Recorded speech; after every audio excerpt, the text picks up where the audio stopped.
मी एक गुजराती नाटक करत होते आणि तेव्हा 6 महिन्यासाठी मिस्टर पाटकर गेले होते दिल्लीला. तर मला असं वाटलं गुजराती आपली काय मातृभाषा नाही, जमीन नाही जमेल. पण आमचा एक मित्र रायटर होता राजेंद्र शुक्ला म्हणून. तो म्हणे अर्चना नहीं बहुत अच्छा काम है. आपल्याकडे जो हँडसअप होता तो त्यांनी गुजरातीत केला होता आणि खूप सुंदर माझा रोल होता. आणि त्याच्यात काय व्हायचं की सगळ्यात शेवटी खिडकीतनं पडतो खाली आणि पडल्यानंतर माझी काही वाक्य आहेत आणि त्याच्यावर टाळ्या मिळतात आणि कटत पडतो असं नेहमीच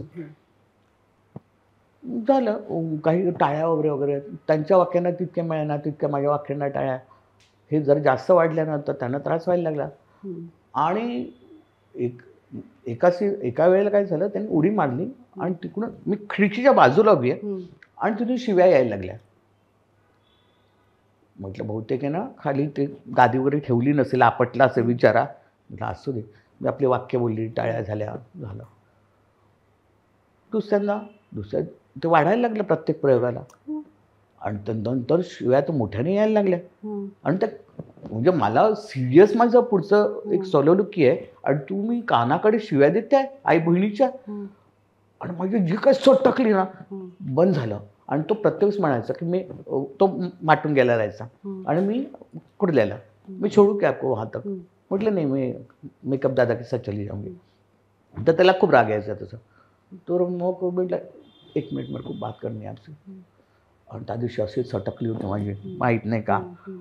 तर म्हटलं कि आप नीचे जंप करने के बाद तो गालियाँ देते हैं और मैं पास में खड़ी होती हूँ. मैंने 2-3 बार देखा. मुझे लगा पहले गद्दी नहीं डाली होगी. तो मैंने पहले चेक किया. बोले नहीं मॅडम 2-3 गाद्या टाकलेल्या असतात त्यांना काही लागलं वगैरे नाही पडल्यानंतर त्यांचं काही पॅटर्न झालेलं आहे ते शिव्या द्यायचा. म्हणजे पॅटर्न झाला म्हणजे थोडक्यात तुम्ही ना समोरच्या आर्टिस्टला त्रास देण्याचं काम करताय. आणि म्हटलं देखो मेरे को ज़्यादा गालियाँ आती नहीं है. आणि मला त्या क्षणाला ज्या काय आठवत होत्या ना कोणाच्या ऐकलेल्या काय कारण आमच्याकडे तिन्ही बायकाच ग मी माझी बहीण आणि आई भाऊ लहान 8 वर्ष शिवाय कोण कोणाला देणार. 1-2 शिव्या सोडल्या ज्या बायका बोलू शकतात तेवढंच काहीतरी घरात बोलल्या जायच्या कधीतरी चिडल्यानंतर आई. बाकीचं बहीणचं काही माहीतच नव्हती ना. तर कोणीतरी काहीतरी राजूने कोणाला दिलेली असं काहीतरी आठवण नव्हतं. मी सगळं जे काय आठवतं सगळ्या शिव्या दिल्या आणि म्हटलं अभि अगले शो में गिरने के बाद अगर कुछ गालियाँ आई ना तो मैं वहाँ पे खड़ी रहूँगी. अभी जो बोली ना पूरी गालियाँ वहाँ पे खड़ी होकर दूंगी और बाद में मेरा पैच बोलूँगी.